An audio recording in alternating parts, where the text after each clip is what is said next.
Boa noite, sejam muito bem-vindos, sejam muito bem-vindas. Estamos iniciando nosso primeiro podcast do ano de 2024. Já justifiquei a vocês o motivo pelo qual nós demoramos para fazer, pois estávamos numa mudança. O pessoal da Voz de Parnamirim, Abner, Adailto, Giovanni, capricharam aqui na estrutura do nosso podcast. O estúdio aqui ficou outro. Vocês que vão vir aqui, vocês vão ver como ficou top. Primeira, mudamos de lugar, não muito longe, uns 200 metros de onde era, mas eles investiram aqui, caprichou, ficou um negócio de qualidade. E a Daildo disse que ainda vai ficar melhor. Eu só não sei como, mas eu acredito que o primeiro estava bom, aí o segundo ficou melhor, o terceiro superou, coisa boa de primeira, mas estamos aqui iniciando nosso primeiro podcast do ano de 2024. Vem muita novidade aí. Estamos fazendo externas, perguntando ao pessoal o que é autismo, quem sabe o que é autismo. A gente já pergunta se eles sabem qual é o tratamento que colabora para o neurodesenvolvimento. Nós estamos aí iniciando 2024 bem diferente. Iniciamos em 2023 e deu tudo certo. E 2024 vai continuar. Agradecemos também a nossa parceria que foi renovada. Pessoal da Aba Clinic, na pessoa de Larissa Freire. Pessoal da Inzentacá, que sempre está nos apoiando, nos dando força desde o início do podcast. Na pessoa de Lucineide, também o pessoal de Júnior Calçado Kids, não é? Júnior e Leta são pais de uma pessoa autista que ajudam a causa há mais de 17 anos, lutam incansavelmente aqui no município, já ajudaram bastante, eles nem gostam que eu digo isso, mas é a verdade, lutam há muito tempo, bem antes de Davi nascer, eles já estavam na luta em favor do autismo aqui no município e nos ajudam também, né, que eles têm a empresa Júnior Calçados, e dê essa força, compre lá, gente. E também o pessoal da Neuro Reabilita, o pessoal do Padovan, que sempre está dando essa força a gente, patrocínio que entrou aí, gente boa, pessoal, conheço, vocês vão gostar bastante. E hoje estamos aqui com o nosso convidado, ele já é de casa, daqui a um dia ele vai ter o podcast dele aqui, para ele falar o que ele quiser, porque a gente, quando ele vem, o negócio é diferenciado, é bom, o homem tem conhecimento. O cara simples, humilde, gente boa, mas tem um conhecimento gigantesco. Dr. Francisco Sidione, seja muito bem-vindo, meu amigo. A casa é sua. Gostou do estúdio? Obrigado, Jonathan. Boa noite, pessoal. Gostei muito do estúdio. Já me sinto em casa, estou completamente à vontade. E estamos aqui para tirar algumas dúvidas, levar conhecimento, levar informações a respeito do autismo. E estamos aqui para contribuir, para lutarmos pelo autismo e para auxiliar as famílias e para levar o conhecimento a tantas famílias que estão necessitando. Doutor, me diga uma coisa, onde é que o senhor atende? Como é que o pessoal faz para encontrar o doutor Francisco Sidione para ter um atendimento? Explica para a gente aqui, que o pessoal sempre pergunta onde é que é, onde é a clínica, onde ele trabalha, que plano aceita. Diz aí para a gente. Atualmente, aqui em Natal, eu faço os atendimentos entre Natal, Mossoró e Currais Novos. Atualmente, em Natal, eu estou atendendo na clínica Elo. E hoje seriam os únicos vínculos em Natal. Eu tinha um vínculo com a Heitor Carrilho, mas eu acabei cancelando por outros motivos, e tinha com do estado no Maria Alice Fernandes, também acabei cancelando. Então, hoje, atualmente, eu faço atendimento em consultório particular em Natal. Em Mossoró, ainda faço atendimento no SE, que é pelo SUS, e também faço atendimento particular, e em Currais Novos também faço atendimento no SUS e também faço atendimento particular. Qual clínica lá? Lá tem algum lugar específico ali em Currais? Em Currais eu atendo na Aba Clean e atendo na Multiclean e atendo pela prefeitura. Um contrato que eu tenho pelo SUS lá e atendo no centro de lá. Em Mossoró eu atendo no Centro Cognitivo e na Potencial e também atendo no SER de Mossoró. Olha aí, ó. Rapaz, a agenda é lotada, né? A agenda é bem completa. A Elo fica onde aqui em Natal? A Elo fica ali na Lime Silva, próximo à Promate. Lime Silva, próximo à Promata. Certo, muito bem, muito bem. O pessoal sempre pergunta aonde é que o senhor atende. Aceita plano ou só particular? Não, lá é só particular. Os atendimentos em todos os locais que eu atendo particular, não atendo por plano de saúde. É particular ao SUS. Desvinculei, está com um pouco mais de 2 anos. Eu entendo e respeito. Os planos não valorizam, é muito complicado. Mas a gente vai É bem vencer, a gente vai chegar em algum lugar. Nós vamos vencer. A luta não é fácil, não. É bem difícil, mas estamos aí. Então, eu tenho uma boa parte da minha carga horária pelo SUS. Então, mais de 20 horas no SUS. Quem não puder ir no consultório particular, tentar uma consulta no SUS. É difícil, viu? O SUS é muito. O SUS é muito A complicado. fila de espera, né, do que existe ali, a quantidade de diagnósticos de pessoas TEA estão aumentando muito, significativamente. E o suporte com o Brasil, né, a gente não é preparado, a gente só vai agir quando acontece alguma coisa, aí depois o povo vai querer resolver. Antes eles não fazem um trabalho de prevenção. Em tudo, em estradas, em hospitais, e com autismo não é diferente. Aqui em Parnamirim são uma fila de espera de mais de 680 pessoas só para uma avaliação global. Olha o tamanho da fila. A neuro que tinha aqui pediu afastamento por motivos pessoais. E para encontrar outro neuro para atender aqui no Serra de Parnamirim está difícil até hoje. Imagina aí, mais de 3 meses, 90 dias sem atendimento. É muito difícil. E aí é raro, eu acho que são 16 neuros, né, que existem aqui. Neuropediatras ou é Isso, 12? em atividade eu acho que tem 12 no Rio Grande do Norte. Meu Em Deus. atividade hoje. Meu Deus. Porque não basta ser só um neuropediatra, no meu ponto de vista como pai. Tem que ter uma especialização no autismo, TDAH, TOD, que é o seu caso, né? Você é Isso, referência no TDAH, no TEA e no TDAH, não é isso? Isso, na verdade, você tem que entender sobre o autismo. Então, a gente faz, no meu caso, eu fiz residência médica em pediatria, então, fiz 2 anos de pediatria, fiz mais 2 anos de neurologia pediátrica. Após essa conclusão da residência de neurologia pediátrica, eu fiz mais 2 anos de pós-graduação em autismo, fiz mais 2 de pós-graduação em ABA. Então, você tem que se especializar nisso. Porque quem vai trabalhar com autismo tem que se especializar. E a demanda não dá para ser absorvida somente por neurologista pediátrico. Então, os pediatras vão ter que assumir boa parte dessa demanda. Tem que se capacitar e atender, porque só neuropediatras não dá conta. A formação no Brasil é muito afunilada. Então, temos poucos centros de formação. E aí, qual a solução do acesso médico? É treinar os pediatras. O profissional mais próximo depois do neurologista pediátrico seria o pediatra. Tem que treinar os pediatras para atender, fazer diagnóstico de autismo e aí fazer o segmento desses pacientes. Uma dúvida. Laudo de autista, só neuropediatra ou neurologista também pode ter, ou psiquiatra infantil? Pela lei, qualquer médico, qualquer CRM Clínico. pode isso. Qualquer CRM pode dar o laudo. Então, o clínico ele poderia se especializar, fazer uma pós na ciência ABA, uma suposição, e se especializar em autismo e dar o laudo?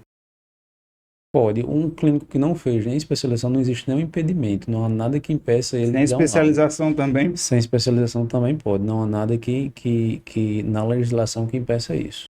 Cara, Sendo médico, ele pode emitir um laudo médico dizendo que aquela criança tem autismo. A gente sabe que na prática não é assim que ocorre. na prática Nem todos tem os a médicos questão de conhecem ética, sobre né, autismo. também. Exatamente. Tem a questão de ética de você não entender, dar um diagnóstico errado, e pode causar uma confusão pro resto da vida do indivíduo. Exatamente. Né? O autismo é um mundo, é uma particularidade. Medicina é difícil, não tem como a gente abarcar tudo, saber tudo. E dentro do autismo, você tem que ter uma especialização no autismo. Então, você tem que conhecer muito do desenvolvimento infantil, você tem que conhecer muito do que é normal, e você tem que conhecer o que é anormal, que é um transtorno. Então, para fazer um diagnóstico de autismo, você tem que conhecer muito de autismo, mas você tem que conhecer várias outras coisas. Não é só conhecer autismo, achar que sabe de autismo, e aí fazer um diagnóstico. Tem muitas condições que parecem que são autismo, mas na verdade não são. Não é infrequente a gente pegar no consultório pacientes que veio com diagnóstico de autismo e aí a gente tem que desfazer esse diagnóstico. Tem que tirar esse diagnóstico porque, na verdade, a criança tem uma apraxia da fala, ou tinha só um atraso de desenvolvimento da linguagem, ou tinha outra condição que parecia ser autismo, mas que, na verdade, não era. Também não é raro a gente ter que refinar esse diagnóstico. A criança tem algumas condições que tem um diagnóstico correto de autismo, mas que as comorbidades ou outros diagnósticos secundários vão impactar. Um exemplo, eu peguei uma criança que tinha um diagnóstico correto de autismo, e aí essa criança, ela vinha com desenvolvimento bom, vinha evoluindo dentro das terapias, e aí por volta dos 7 anos de idade, ela começou a apresentar uma piora do comportamento, a comportamento bem agressivo, e aí, quando ela chegou para mim, os pais já desesperados, já tinham passado por um psiquiatra infantil, tinha prescrito algumas medicações e não tinham funcionado, e a criança apresentando comportamento, se mordia, agredia, puxava o cabelo até arrancar todo o cabelo, estava usando touca. E aí, quando eu fui ver na história dessa criança, ela tinha uma hipotonia desde os primeiros dias de nascimento. Foi preciso fazer fisioterapia para que ela andasse. E aí eu investiguei uma condição chamada de síndrome de Phelan-McDermid. Certo? E aí muda completamente. É uma síndrome que está associada ao autismo, só que ela cursa com fraqueza muscular. Hipotonia é fraqueza. A criança falta força nas pernas e nos braços. E aí, quando veio o teste genético, essa criança tinha Phelan-McDermid. E muda completamente, por quê? Porque essas crianças respondem a carbonato de lítio. E eu fiz o carbonato de lítio e o comportamento melhorou completamente. Só então, o que é o carbonato de lítio, o carbonato né? de lítio é um tipo específico de medicação, um estabilizador do humor. E aí isso muda completamente, porque nessa condição a gente sabe que responde a essa medicação, quando a gente faz a medicação, muda o comportamento da criança. Então é um divisor de água. Fazer o diagnóstico bem feito pode mudar a vida da criança, pode mudar a vida da família e de todos que acompanham a criança. É por isso que aí vem a questão do conhecimento, você saber, se aprofundar. Não é fácil. Não é fácil porque existem muitas pessoas aí que se intitulam conhecedoras do autismo, aí vem com a cura do autismo, que todo mundo sabe que o autismo não é uma doença, mas isso acaba até influenciando os pais a pensarem de forma errada. Né? Meu filho deixou de ser autista. É um transtorno. Não vai deixar de ser autista. Pode evoluir, aprender a socializar, a falar, ter uma vida, vamos dizer assim, muito parecida com um neurotípico. Não é? Exatamente. Essa mudança de perspectiva, então, na família ela é muito importante. E compreender que o autismo é um transtorno e aí a gente passa a não buscar a cura, isso é muito importante. Essa aceitação por parte da família é muito importante, porque a família que está com seu filho doente, você sabe disso, é uma família muito frágil. No momento que você recebe o diagnóstico, a gente fica muito exposto, fica fragilizado, e aí vê um monte de coisa na internet e vê aquela possibilidade. A gente já no desespero, a gente sabe que pode ser enganado, mas no desespero a gente acaba tentando. E muitas coisas que oferecem na internet não tem comprovação científica. Na verdade, é um puro charlatanismo. E isso é muito presente no autismo, muito presente mesmo. E as famílias acabam caindo. E mesmo pessoas com conhecimento acabam caindo. Então, uma família fragilizada e a gente fica exposto a essas situações. Nós, pais de autistas, a gente fala muito que o conhecimento é tudo. Ano passado, o tema do mês de abril, né, o mês de conscientização mundial do autismo, era mais conhecimento, menos preconceito. Quanto mais conhecimento, quanto mais informações boas você tem, quanto mais proximidade de profissionais bons que você tem, mais informação, preconceito vai diminuindo e você vai passando a entender. E também tem um preconceito, eu sei que meu filho teve 5 diagnósticos de autismo, com 5 neuropediatras diferentes, enxergaram a mesma coisa, só eu que não enxergava. Que é a questão da aceitação. Isso é muito difícil, porque você vê, tem algumas pessoas que diziam assim, não, com o tempo ele evolui, cada criança tem seu tempo e tal, e fui vendo e Davi, sem falar, se autoagredindo, chorando, fui buscar na escola com calo na cabeça, que o professor não sabia lidar, e daí então, demorou muito, foi de 2017, eu aceitei só em 2018. Minha esposa já dizia, ele nasceu em 2015, minha esposa, ele é diferente, ele não precisa correr da sua cabeça. Ela tá vendo, ele vai puxar minha orelha, mas é verdade. E tem muitos pais assim, né, que não aceitam, mesmo vendo todas as características ali, preto no branco, mas é difícil aceitar, sabe? Há uma resistência maior, principalmente dos pais, sexo masculino sempre é uma resistência maior. E isso é natural, isso é normal, é do ser humano, a gente tende a fazer essa proteção e nós usamos isso como mecanismo de defesa. E é tanto que no momento do diagnóstico, quando tudo transcorre normalmente, a família vivencia um luto. Todas as fases que vêm, seguinte, pós-diagnóstico, são as fases do luto. Pode vir todas as fases ou pode vir fragmentadas. E isso é importante até para a saúde psicológica da família e para lidar com as adversidades que virão posteriormente e que no nosso meio não são poucas, né? Desde dificuldades no dia a dia de incorporar as mudanças que o diagnóstico trará para a família até dificuldades burocráticas para a aquisição de terapias, para conseguirmos as terapias, para mantermos as terapias. Sabemos que as dificuldades são imensas. É a questão de terapia. Vamos iniciar. Eu volto já para a questão de terapia, que a gente tem aí um leque gigantesco. As terapias são essenciais para os pais, né? A gente tem um projeto para criar um centro para autistas, que a gente possa um dia aí, com a benção de Deus, abrir esse centro que seja de referência. Fui visitar a clínica escola lá na Paraíba, João Pessoa, Campina Grande, e parece uma utopia, mas quando você vê, doutor, é literalmente a realidade que a gente precisa em todo o país. É literalmente uma clínica que dá o suporte, todo mundo especializado na análise do comportamento aplicado. A prefeitura bancou essa capacitação de todos os profissionais.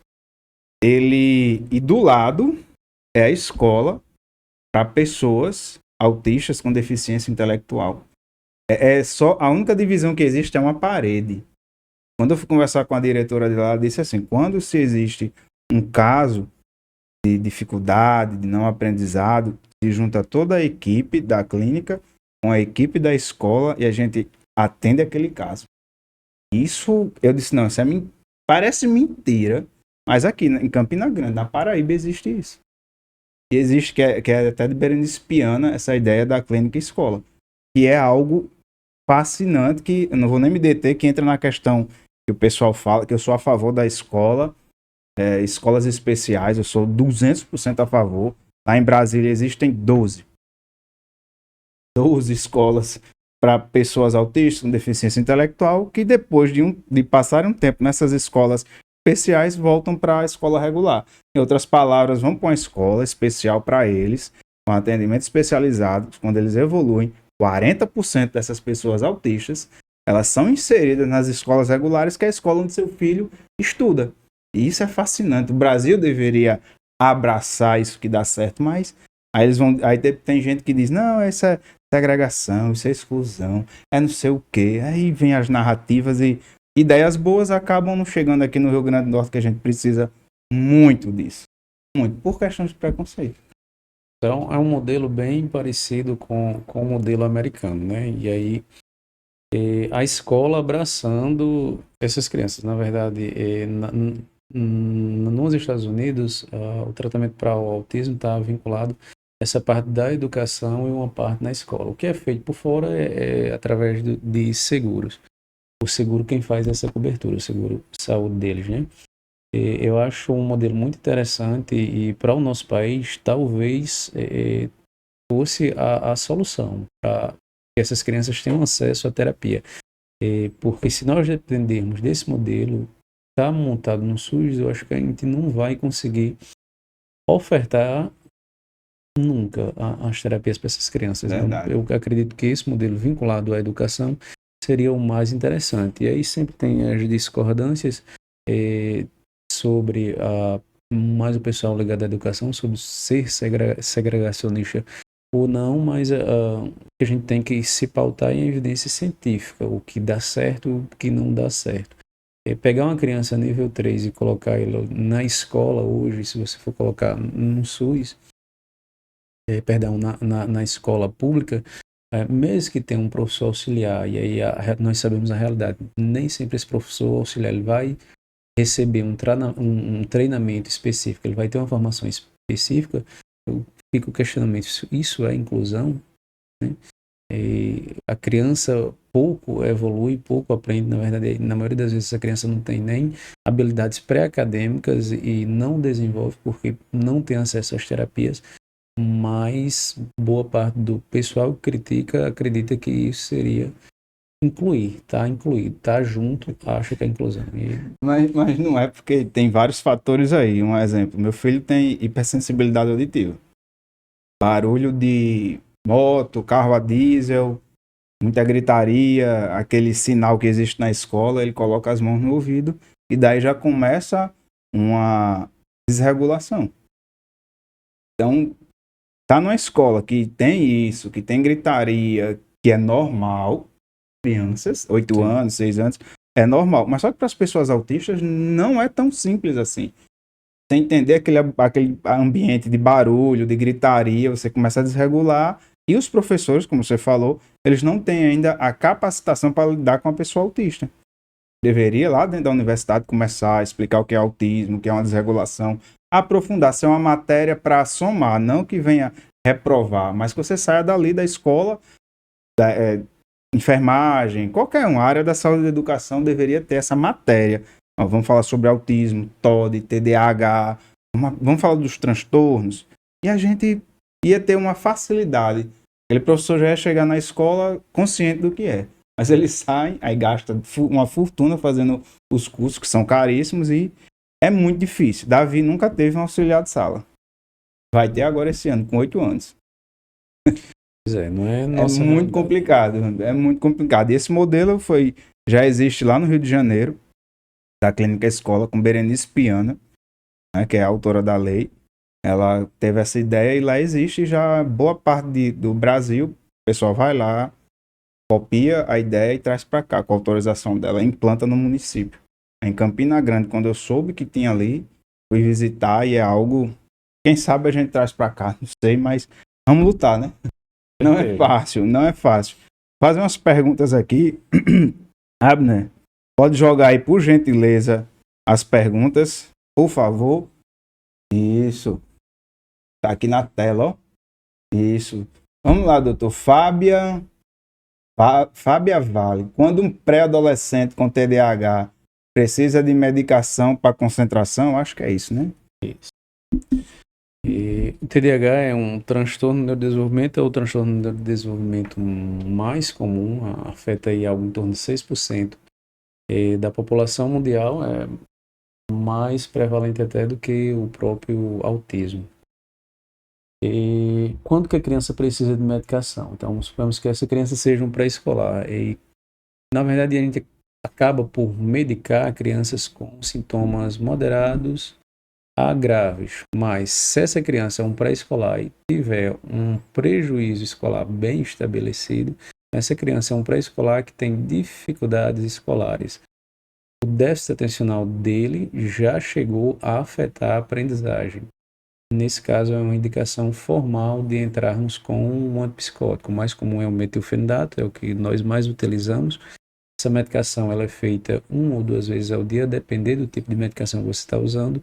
Habitualmente nós fazemos pausas nos finais de semana, no dia que essa criança não está indo para a escola. Agora o que é que tem que lembrar? Que essa medicação ela vai aumentar o poder, a capacidade de concentração dessa criança. Então você tem que ofertar a medicação, mas também tem que ensinar a habilidade no qual ela deve aprender, tanto na escola quanto em terapias. Após o uso da medicação, após o tempo de ação da medicação, nós habitualmente utilizamos em torno de 4 horas, o nível de concentração da criança volta exatamente ao que era anterior à medicação. Então, a dose que ela toma naquele dia só serve para aquele dia. E aí ela vai precisar ficar usando essa medicação por um tempo. A cada 6 meses, nós avaliamos se continuaremos com a medicação ou não. Habitualmente, quando se inicia a medicação, nós fazemos durante todo o ano letivo. E após encerrar o ano letivo, no ano seguinte, nós avaliamos se vamos manter a medicação ou se vamos retirá-la. Muito bem. Eu acho que Priscila Fernandes aqui, ela diz: autista adulto, medicação há mais de 5 anos, a mesma. Mudo? Certo. O primeiro ponto importante em relação à medicação ao autismo, a primeira coisa que você tem que saber, 50% das crianças que estão dentro do espectro do autismo vão precisar de medicação em algum momento da vida. As principais indicações de medicação, a principal, sono. Sono talvez seja a condição que a gente mais utiliza a medicação. O segundo, comportamentos agressivo. Terceiro, um comportamento hiperativo ou buscador. Então, se a criança tem um desses três elementos, tem indicação formal de utilizarmos a medicação. A medicação é muito importante. No momento que você vai colocar a medicação, você saber para que você está colocando, para que você tenha uma previsão de quando tirar. Quando nós utilizamos medicação para o sono, e aí sempre que estamos utilizando medicação para autismo, nunca é só a medicação. Então, não é só a medicação. Você dá a medicação e está tudo resolvido. Você dá a medicação, mas alguma intervenção tem que ser feita, seja ela em termos de terapia, seja ela no ambiente. Quando nós fazemos para o sono, por exemplo, você medica para o sono, mas você tem que fazer todas as mudanças, toda a higiene do sono, toda mudança ambiental, para que num período de 60 dias, no máximo, você retire essa medicação. Medicação para o sono, atualmente nós fazemos melatonina ou neuleptil, tem outras opções, mas são as que nós mais usamos. Mas quando você coloca uma medicação, você tem que saber para o que você está colocando para dar uma previsibilidade de retirada. Há opções que você faz a medicação e você deixa a medicação por mais tempo, como por exemplo, criança que está apresentando um comportamento agressivo e a criança todas as vezes que é contrariada se bate ou se morde, ou bate a cabeça na parede ou puxa o cabelo. Nessas condições você tende a usar a medicação por mais tempo, mas é muito importante sempre que você colocar uma medicação para um comportamento disruptivo, você saber a natureza daquele comportamento. Então a criança ela está apresentando esse comportamento porque ela não consegue se comunicar, ela quer alguma coisa e ela não consegue dizer o que quer e aí ela vai apresentar esse comportamento. A criança está apresentando esse comportamento porque ela está usando isso como uma fuga, ela está no ambiente, está na terapia e ela imita esse comportamento e ela sai da terapia. Você tem que sempre saber a causa, você tem que fazer uma análise funcional do comportamento para que você faça uma intervenção adequada. E a medicação, ela não vai, na maioria das vezes, resolver esse comportamento. Suponhamos que a criança se bate 5 a 6 vezes por dia, com a medicação você vai reduzir a frequência desse comportamento. Dificilmente esse comportamento vai a uma base zero.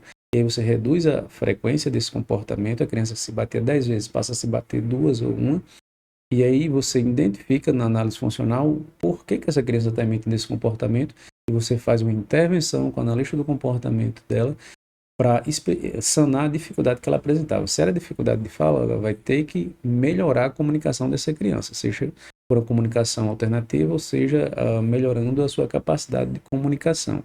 Nisso você consegue tirar essa medicação dentro do que você programou, ou até antes, ou um pouco mais. Então vai variar de criança para criança, mas sempre que você vai colocar uma medicação, nas crianças que estão dentro do espectro do autismo, você tem que saber por que está colocando, para você ter uma previsibilidade.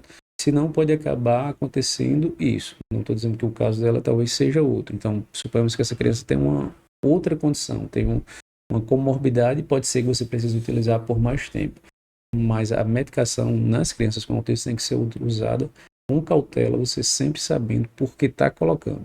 Nisso a gente consegue tirar a medicação. Na maioria das vezes, e isso é quase sempre, as crianças que têm autismo, elas não precisam usar a medicação por toda a vida, certo? Não é porque tem autismo que a gente vai medicar e a criança vai ficar tomando aquela medicação de forma indefinida. Lembrar também dos efeitos colaterais das medicações.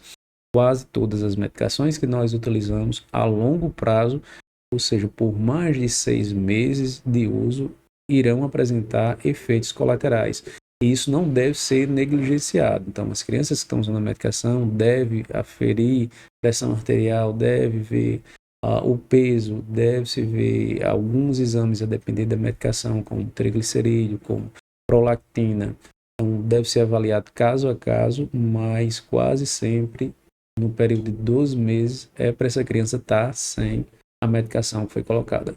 O eletrocefalograma serve para que exatamente um diagnóstico que o médico pediu?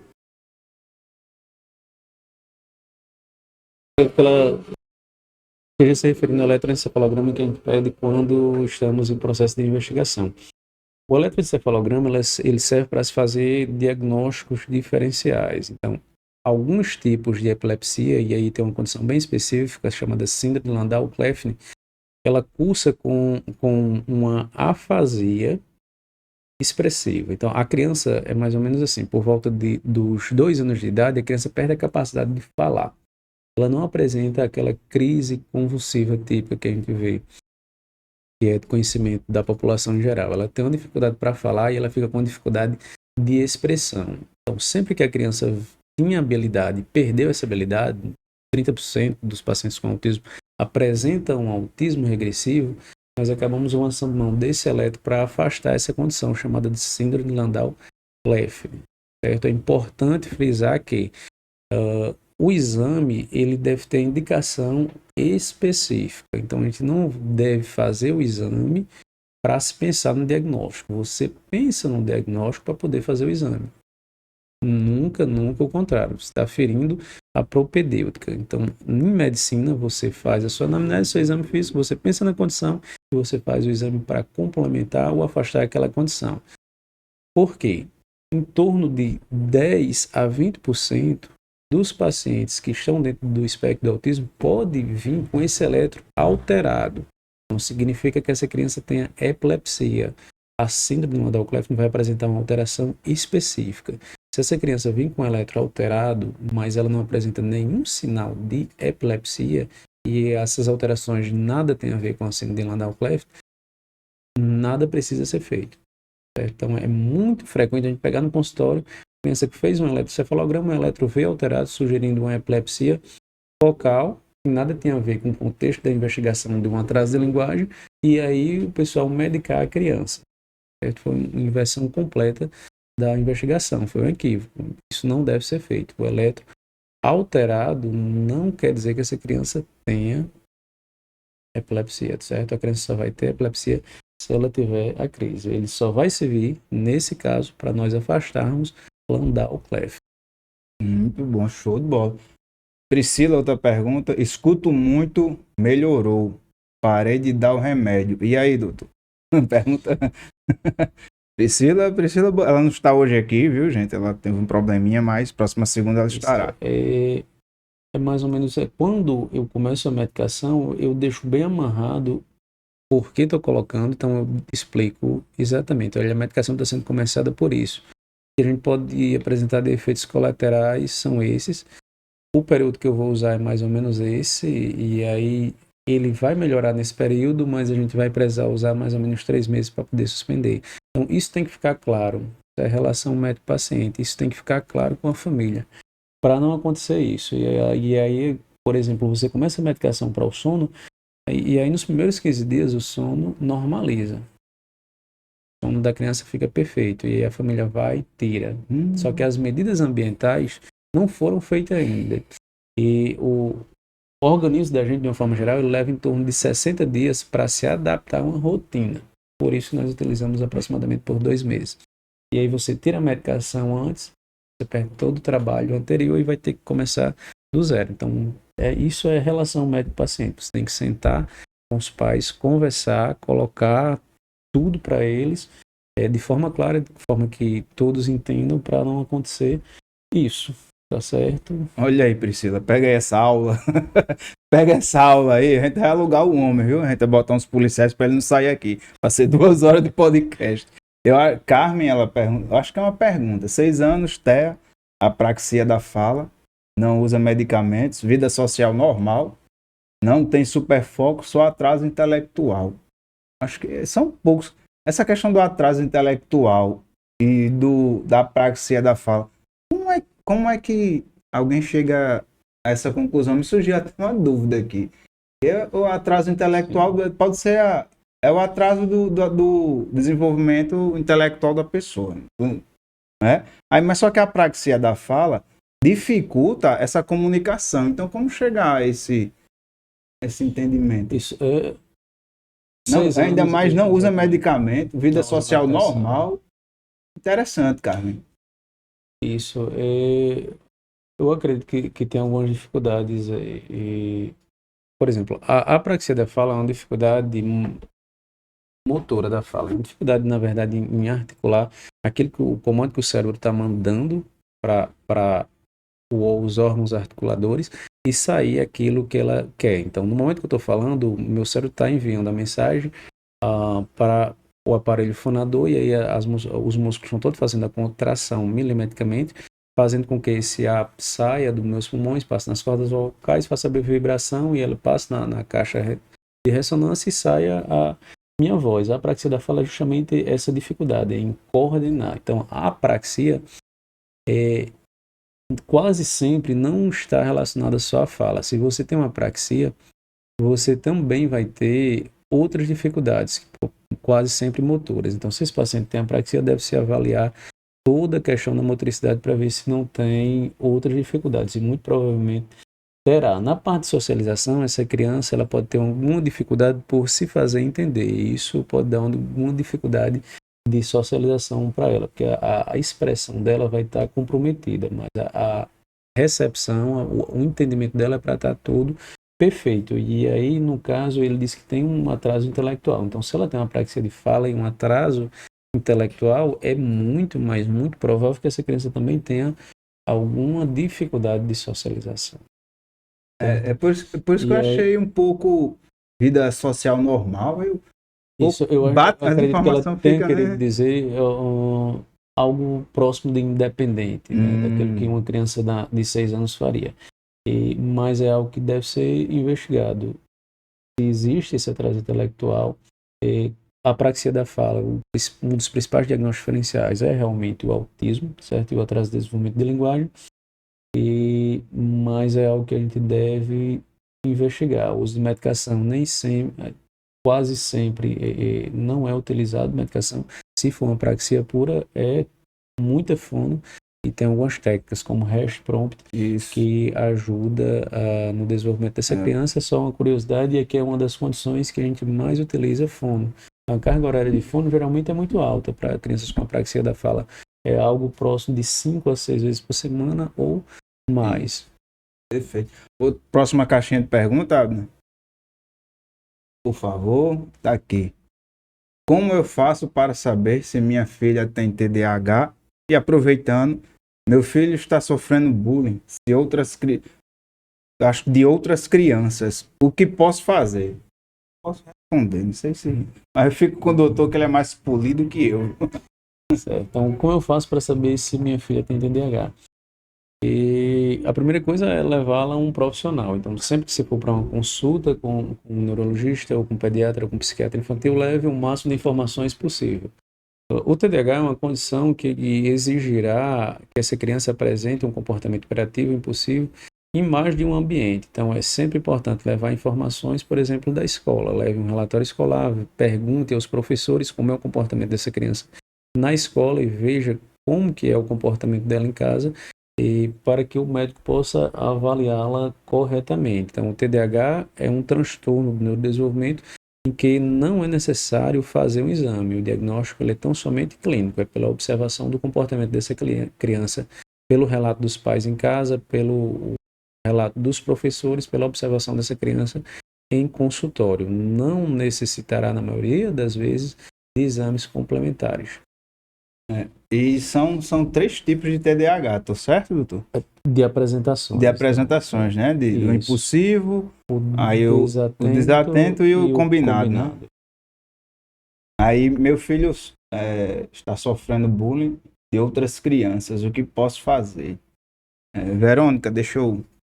Primeiro, conscientize as pessoas no ambiente. Você é a voz do seu filho. Você é a única pessoa, você, seu marido, não sei, sua família, você tem rede de apoio, mas você é a única pessoa que é a voz dele.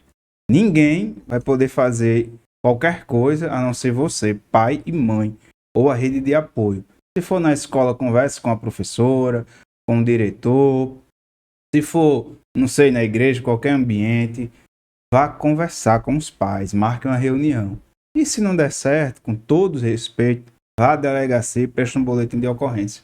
É a melhor forma que tem para você proteger o seu filho. Eu tinha dito outra coisa em off, mas deixa para lá que agora eu fiquei polido, tô tranquilo. Fosse com Davi, o pai de Davi aqui sabia o que fazer, né? Mas proteja o seu filho. Isso é amor também. Vá à escola, qualquer ambiente que ele estiver sofrendo esse bullying, converse com os responsáveis e conscientize. Continuando, aí os responsáveis por estas crianças eles serão punidos mediante a lei. Não é isso, doutor? Exatamente. É mandado dar uma pisa, né? Mas pode. As outras perguntas, por favor. Até que eu fui polidinho, bonitinho, né? Quem me conhece sabe. Aqui, vou começar pela parte. Doutor, Aristabe, essa primeira. Aristabe, ó. Aristabe, 1 mg. Faz criar pelos e abrir mais apetite para ganho de peso? O Aristabe é um nome comercial, na verdade o nome da medicação, o princípio ativo é o aripiprazol. E essa medicação é uma das medicações mais modernas que a gente tem para auxiliar em algumas condições relacionado aos pacientes com autismo, mas em outras condições ela também é utilizada. O Aristabe, ele veio no mercado com a proposta de apresentar propriedades semelhantes à risperidona, mas sem os efeitos colaterais da risperidona. Então, é uma boa medicação, uma excelente medicação em relação ao criar pelos, que o termo técnico seria insutismo. Foi visto em uma pequena quantidade de paciente, e aí o principal sintoma, o principal efeito colateral que a risperidona causa seria o ganho de peso e o aumento de um hormônio chamado prolactina. O Aristabe, ele tende a não causar aumento do apetite e ganho de peso. Porém, em estudos maiores, viu-se que uma pequena porcentagem, isso é uma pequena mesmo, é muito difícil você observar isso na prática, que essa medicação ela pode sim aumentar o apetite e causar ganho de peso. Isso é a exceção. Quase sempre ela não tem esse perfil. Então é muito difícil aumentar o apetite e levar ao ganho de peso, mas é possível. Então, essa pergunta de Tainá, aí tem a Andreane que fez a pergunta aqui, arpejo, a mesma medicação, no caso? Isso, arpejo é a mesma medicação, aripiprazol. O arpejo é o nome comercial, é uma das marcas mais caras que a gente tem hoje no mercado do aripiprazol. Ela está perguntando se ajuda na concentração e no foco de crianças que não é agitada. Não é agitada. E sim, o aripiprazol ele aumenta um pouco a concentração ali da dopamina, ela pode agir de forma indireta, aumentando um pouco a concentração dessa criança, embora em termos de concentração nós tenhamos no mercado medicações muito superior ao aripiprazol. Então, se essa criança tem uma dificuldade de concentração e ela tem mais de 6 anos de idade, nós não vamos optar pelo aripiprazol, a não ser que exista uma contraindicação a outras medicações. Mas medicações como metilfenidato e lisdexanfetamina são medicações bem superiores para aumento de concentração. Então, se essa criança tem um déficit atencional, se ela tem um TDAH diagnosticado, nós temos medicações de primeira linha. O aripiprazol não seria uma medicação de primeira linha. Exceção a isso. Os psicoestimulantes, que são o metilfenidato, nós não fazemos em crianças menores de 6 anos de idade. Então, nessas crianças menores de 6 anos de idade, que estão dentro do espectro da autismo, que estão apresentando um comportamento hiperativo, pode-se lançar mão do aripiprazol, que vai melhorar um pouco esse comportamento hiperativo, entre aspas, para melhorar um pouco a concentração dessa criança. Certo? E aí, quando essa criança passa de 6 anos de idade, nós começamos medicações de primeira linha para concentração. Então, a resposta é sim, pode aumentar a concentração. Outra pergunta de Tainá aqui. Criança nível de suporte 3 passou a falar e comunicar melhor. Socializando, ele pode estar no nível 2? Que aí é no caso da evolução, exatamente. Quando a criança tem um tratamento adequado, aí vai do nível 3, vai para o 2, vai para o 1, não é isso? Isso. De uma forma geral, os níveis de suporte, isso gera uma certa apreensão nos pais, mas o nível de suporte, no momento que está hoje, ele não ajuda tanto a gente nessa classificação. Ele serve muito para que gere ansiedade nos pais. Mas, por exemplo, crianças abaixo de 4 anos de idade, crianças geralmente com 3, 2 anos de idade, eu não costumo nem falar em nível de suporte, porque essa criança ela vai ter um grau de dependência no momento do diagnóstico muito alto, pode ser pelos sintomas de autismo, mas boa parte é contribuição da idade. Então, quando você for falar em nível de suporte de uma criança de 2, 3 anos de idade, o nível de suporte sempre será alto. Essa criança, se tem 2, 3 anos de idade, o nível de suporte vai ser algo em torno de 2 para 3, quase sempre. Então, não faz nem sentido a gente estar falando nessa classificação para esse perfil de criança. E o nível de suporte, ele não tem uma relação direta com o tratamento. Então, não é o nível de suporte 1 que vai precisar de pouca terapia, não é o nível de suporte 3 que vai precisar de 40 horas de aba. É pelo conjunto de dificuldades que essa criança está apresentando. Então, é pelo repertório, na verdade. Isso. Essa classificação ela não é tão fidedigna para isso. Repertório, habilidades, Isso. não é isso? E lembrar que a criança ela vai migrando de níveis à medida que vai adquirindo as habilidades. Então, é natural que a criança de 2, 3 anos de idade, seja, se nós formos classificar, ela tem uma classificação maior e aí, se ela tiver uma boa evolução, ela vai evoluindo rapidamente. E aí, se ela adquiriu habilidades comunicativas, e a habilidade comunicativa é o que mais vai rebaixar ela nesses níveis de suporte, então ela vai avançar para o nível 2. E aí tem que avaliar o quanto de habilidades comunicativas ela tem, poderá estar até em um nível mais acima, no nível 1, a depender dessas habilidades comunicativas. Ainda na questão dos medicamentos, tem muita dúvida, a gente vê. Chegou mais perguntas aqui que o pessoal mandou e eu tento fazer, vai dar tempo, viu? Existe algum estudo sobre o uso seguro da cannabis para modulação do comportamento do autista? Certo.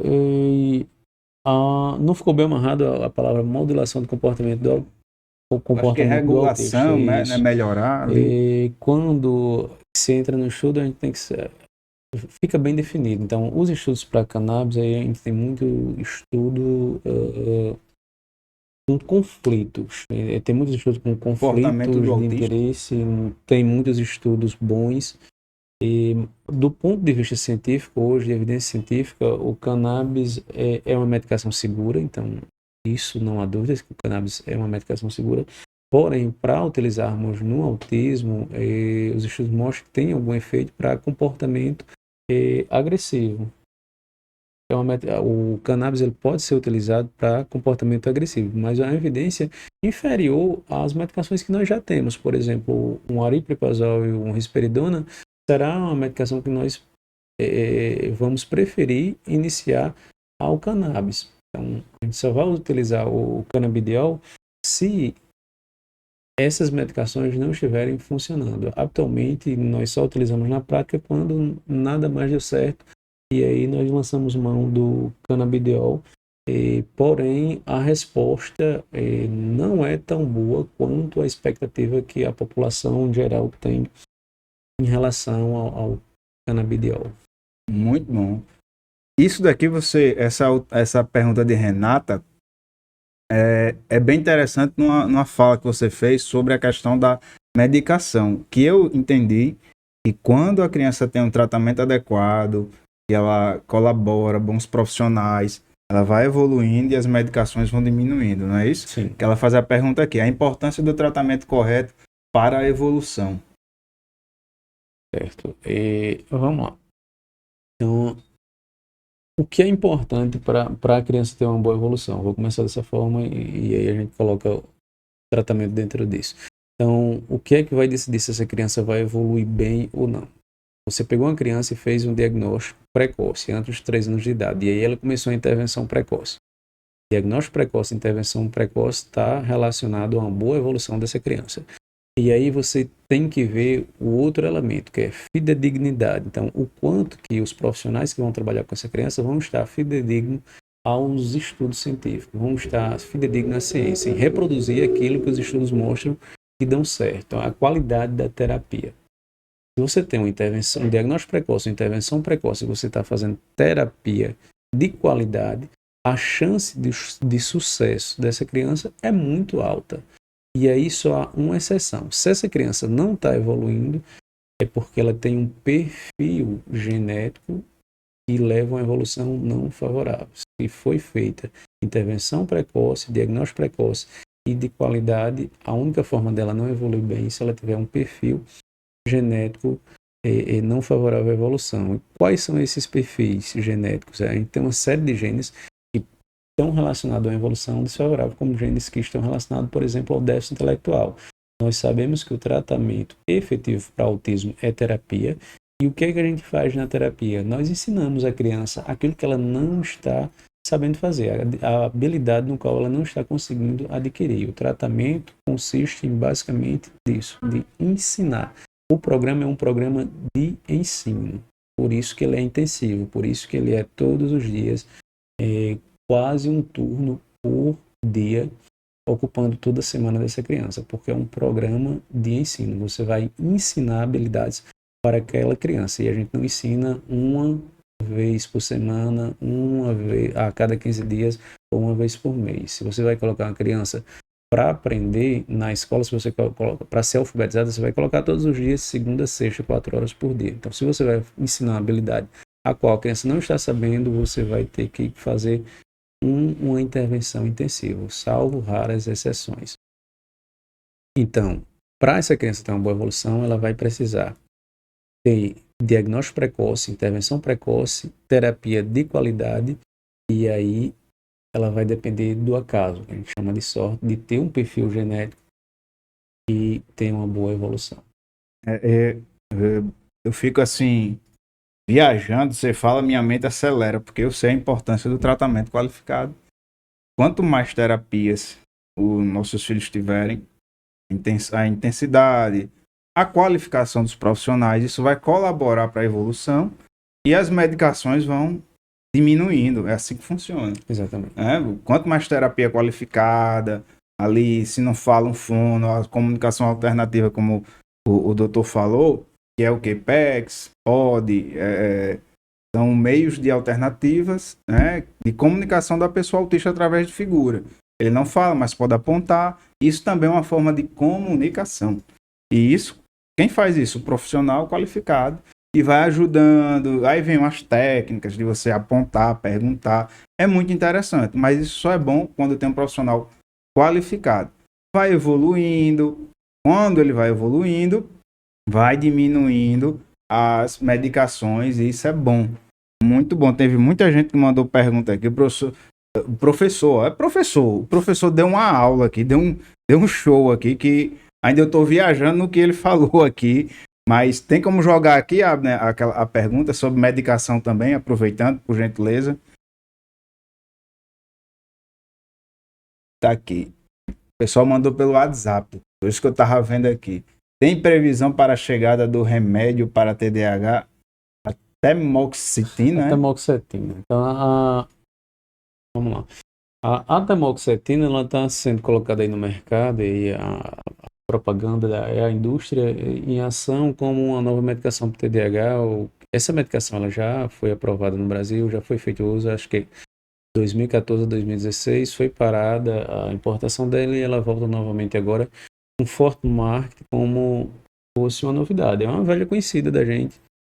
A tamoxitina é uma medicação que é utilizada para o TDAH, porém, ela é uma medicação de segunda linha, então não é uma medicação superior ao metilfenidato, não é uma medicação superior à lisdexanfetamina, e nós a utilizamos como segunda linha. Quando esse paciente tiver uma contraindicação ao uso dessas medicações, ela vai estar como uma excelente opção.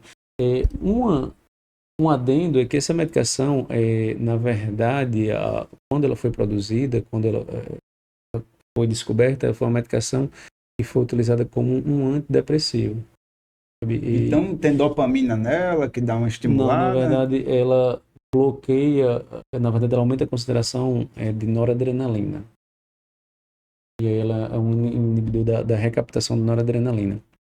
E aí ela é muito boa para atenção, mas não é uma medicação de primeira linha.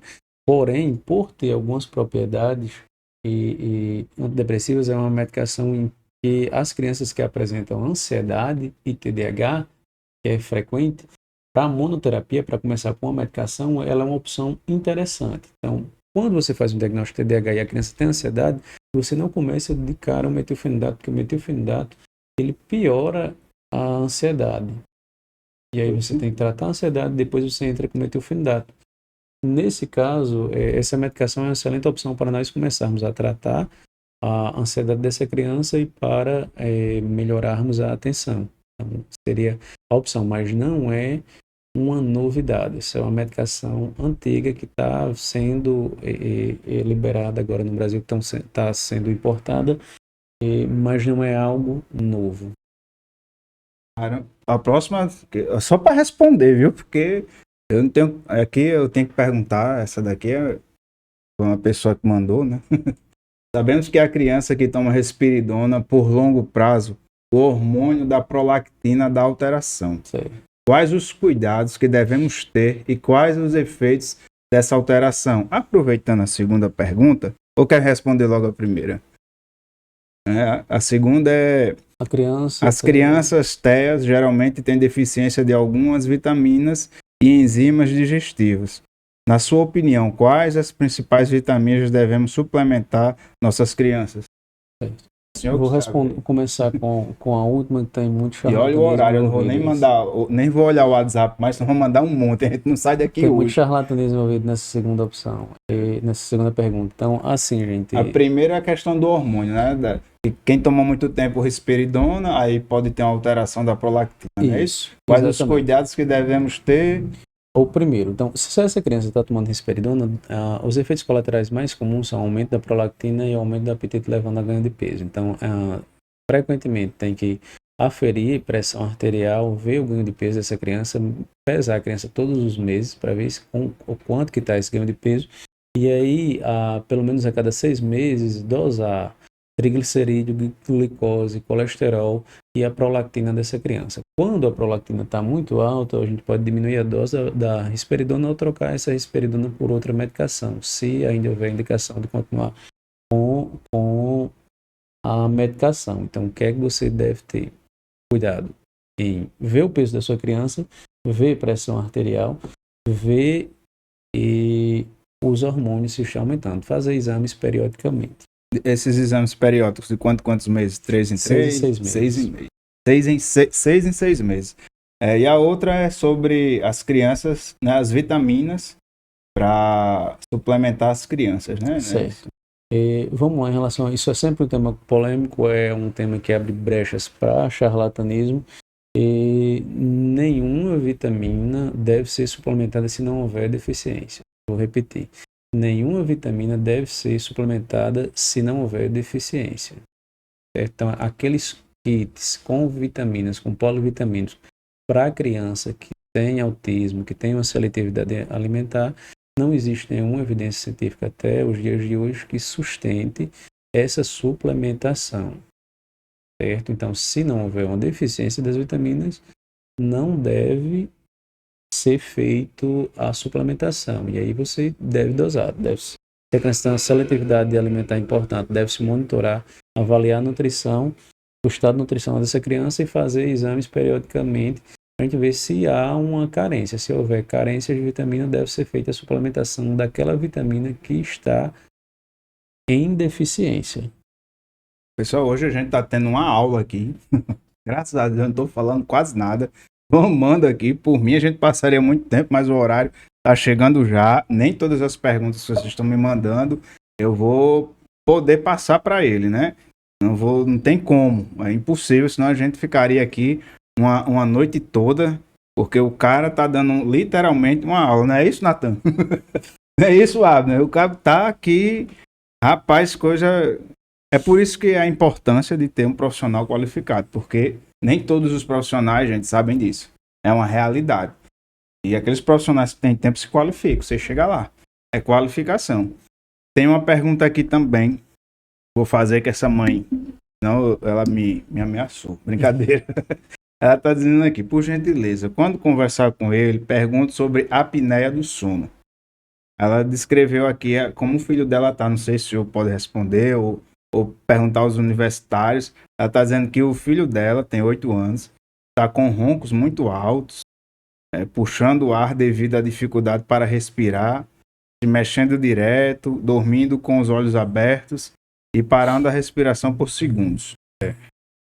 Aí ela disse que tinha marcado um otorrino-otolaringologista, né? Porém, através do SUS a demora é gigantesca. Não sei se o senhor vai poder responder, mas eu perguntei, viu, gente? Eu perguntei.